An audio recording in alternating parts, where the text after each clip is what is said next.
क्या क्या इस विकल्प की भी कोई देवेंद्र चर्चा हो रही है? आपके सोर्सेस क्या बता रहे हैं कि अब सरकार क्या कर सकती है, महिलाओं के हक में ऐसा कौन सा फैसला ले सकती है जिसकी काट अब विपक्ष के पास ना हो?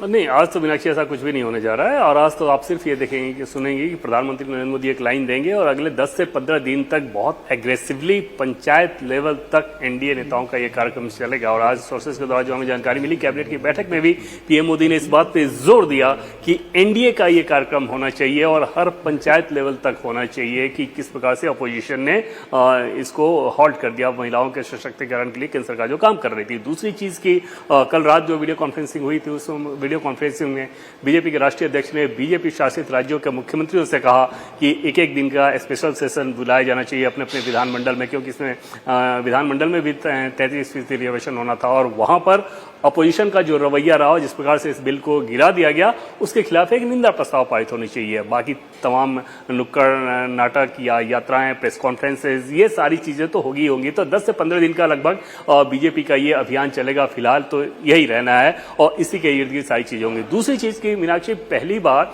अगर नरेंद्र मोदी सरकार का इस तरह का बिल गिरना 2014 के बाद से अगर आप देखें तो, क्योंकि आमतौर पर होता था कि कई बार कमेटी को भेज दिया जाता था या सरकार कुछ मॉडिफाई कर लेती थी, अमेंड करके फिर सहमति ले लेती थी। इस बिल का गिरना निश्चित तौर पे पॉलिटिकली देखें तो वो अपोजिशन के लिहाज से बूस्ट करने वाला है। अपोजिशन को निश्चित तौर पे अपने कार्यकर्ताओं को वो एक मैसेज देने में सफल रहे, जिसका राजनीति में बहुत महत्व होता है कि हम नरेंद्र मोदी सरकार को पीछे ढकेल सकते हैं, किसी मुद्दे पे बैकफुट पर ढकेल सकते हैं। यह निश्चित तौर पे अपोजिशन के लिहाज से अगर आप देखें तो उसकी एक बड़ी उपलब्धि रही, जिस प्रकार से इस बिल को उन्होंने रोका। पॉलिटिकली मैं उपलब्धि की बात कर रहा हूं, जनता में निश्चित तौर पर खराब जाएगा, क्योंकि जब बीजेपी के बहुत सारे सवाल इसी रूप में उठने शुरू होंगे तो जिस डिलिमिटेशन के लिए आप 2023 में तैयार थे, अब उस पर ऐतराज है या आगे जब भी होगा डिलिमिटेशन सरकार के द्वारा जो कमीशन बनाया जाएगा उसी के मार्फत होना है, तो ये तर्क ग्राउंड पे बहुत ज्यादा नीचे जाएगा नहीं।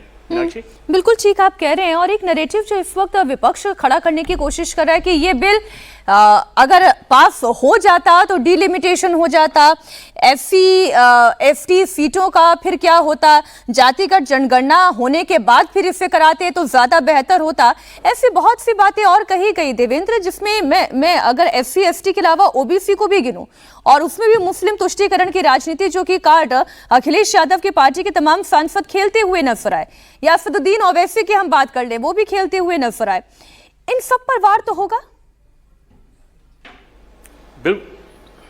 बिल्कुल मीनाक्षी, इन दोनों ही स्टैंड को देखें तो ये समझ में आ जाएगा कि अपोजिशन का जो रवैया था वो इस बिल को लेकर किस प्रकार से प्रीजुडिस था कि किसी भी मुद्दे पे हमें इसको रोकना है, तर्क जहां से जो समझ में आ जाए उसको गढ़ लेना है। डिसीजन पहले हो चुका था कि रोक देना है, बाकी चीजें बाद में तय हो रही थी। जो ओबीसी रिजर्वेशन पार्लियामेंट में या विधानमंडल में पुरुषों के लिए नहीं है, वहां पर महिलाओं रिजर्वेशन में ओबीसी रिजर्वेशन को दिया जाना, यह समझा जा सकता है कि ये किस प्रकार की बात थी। खासतौर पे तब जब नरेंद्र मोदी सरकार का ओबीसी के मामले में अपना ग्राफ देखें तो वो फिर इतना चमकदार आपको नजर आएगा कि 27 केंद्रीय मंत्री हैं वहां पे, सांसदों की बात कर लें, विधायकों की बात कर लें, विधान परिषद की बात कर लें, पार्टी के नेताओं की बात करें, तो एक लंबी चौड़ी फहरिस्त है जिसमें ओबीसी रिप्रेजेंटेशन बहुत ज्यादा है। पिछले 10 सालों में 11 सालों में बीजेपी ने बहुत ज्यादा दिया है। लेकिन वो सारे तर्क सिर्फ मीनाक्षी इस लिहाज से गढ़े जा रहे थे अपोजिशन के द्वारा कि ऑप्टिक्स में खराब ना जाए। जैसे हर अपोजिशन का कोई सांसद खड़ा होता था तो ये बात जरूर कहता था कि बिल के समर्थन में है, लेकिन ये,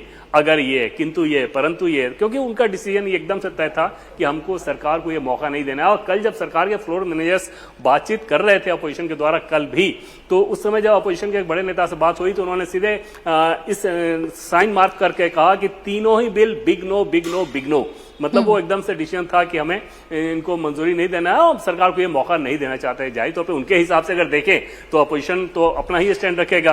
तो उनको ये समझ में आ रहा था कि सरकार को अगर हमने ये इजाजत दे दी, भले ही सर्वसम्मति से पास हो गया, तो फिर सरकार बहुत ज्यादा अपबीट मूड में जाएगी इस इलेक्शन के दरमियान।